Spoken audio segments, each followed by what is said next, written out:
Welcome back to biology class. Today we are starting with the chapter 9 of your book, that is nutrition. In this chapter you are going to study about the food, its components such as carbohydrates, proteins, fats, vitamins, minerals, etc., the sources and the importance of each component, and we will also study about balanced diet and the disorders related with nutrition. So, we start with the food and its component. As you all know, man is omnivorous in nature and requires food for four basic purposes. That is, for energy to perform various activities, for providing materials for the repair and replacement of worn out tissues, for building new protoplasts for the growth and reproduction, and for providing materials for the secretion of body materials and regulation of metabolism. And in this way, the food can be defined as a combination of organic and inorganic compounds which can fulfill the above requirements. So what is food? It is a combination of organic and inorganic compounds which can fulfill all the above requirements of the body. Now, first we will study about how food is classified. The various components of food are classified into three types based on the functions they perform.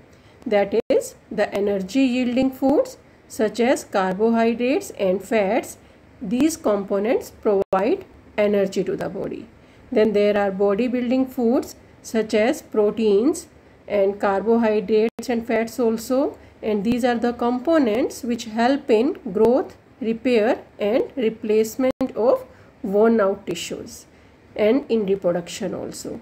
Then there is protective foods. These are the components which help in protecting the body against these deficiency diseases, and these components are vitamins and minerals. And apart from these, there are fibers and water also, which are also very essential components of the food, and we will study about all these one by one. First we will study about these components.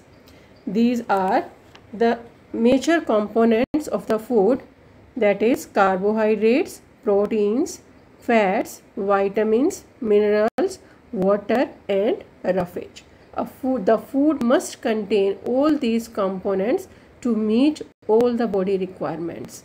And first we will come to carbohydrates. Now you can see this picture here. These are the sources of carbohydrate. As you can see here, there are bananas, potato, bread, wheat and the cereals, etc. These all provide energy to the body and they are the sources of carbohydrates. These are the compounds of carbon, hydrogen and oxygen. Carbohydrates, the components in carbohydrates are carbon, hydrogen and oxygen, and hydrogen and oxygen in carbohydrates are always present in the ratio 2 to 1, means 2 portions of hydrogen and 1 of oxygen. These are the main sources of energy and stored food. And these carbohydrates are the products of photosynthesis. Photosynthesis, as you all know, carbon dioxide and water combine together in the presence of sunlight and chlorophyll to form these carbohydrates. Then we will study about the types of carbohydrates. There are three types of carbohydrates based on their structure. These are monosaccharides, oligosaccharides and polysaccharides. Monosaccharides, these are the simplest sugars and made up of only a single monomer unit. That is, only a single unit is there. That is the reason it has been called monosaccharides. These are soluble in water and sweet in taste, and molecular formula is C6H12 and O6. That is the product of photosynthesis, as you have studied in your lower classes. And examples are glucose, that is grape sugar, fructose, that is fruit sugar, and galactose. So this is about monosaccharides, in which only a single unit of these carbohydrates is there. Then there are oligosaccharides. These are formed by the union of 2 to 10 monosaccharides units. Means more than 1 units are there, either 2 to 10 monosaccharides units. And the most common among these are disaccharides, which are formed by 2 monosaccharide units.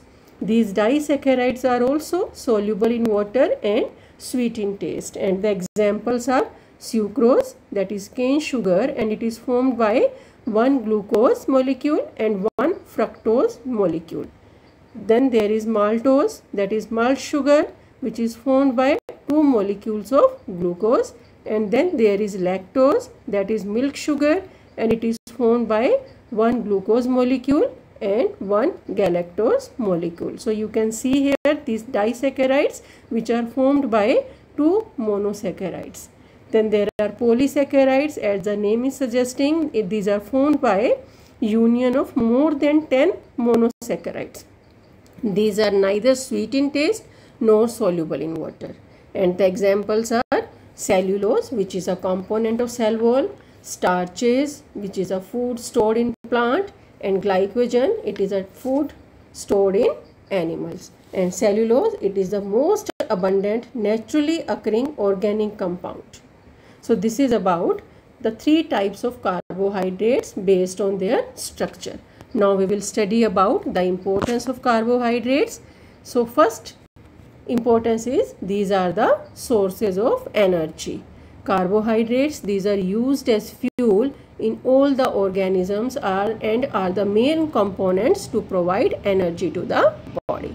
Then these are also reserved as food in the body. Starches and glycogen, as has been told earlier also.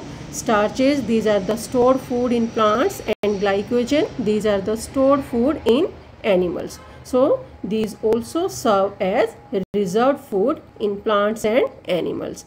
Then formation of some cellular structures. Cellulose, it forms the cell wall in plant cells, and chitin, it forms exoskeleton in arthropods. Arthropods you must have studied about in lower classes. Mainly insects are there in arthropods, and their outer layer is made of this chitin, which is a type of carbohydrate.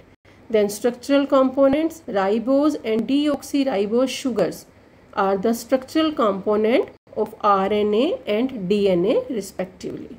Then roughage, these carbohydrates are also a part of the roughage, that is the cellulose of plants forms roughage, and it helps in cleaning the alimentary canal. Then heparin, which is also a carbohydrate and a polysaccharide, and it acts as an anticoagulant, means it prevents the clotting of blood in the blood vessels. So this is all about carbohydrates, that is what is their basic structure, what are their types, and what is the importance of carbohydrates. In our next video we will study about the structure of proteins, the types of proteins, and the importance of proteins, as well as the lipids. So thank you and take care of yourself.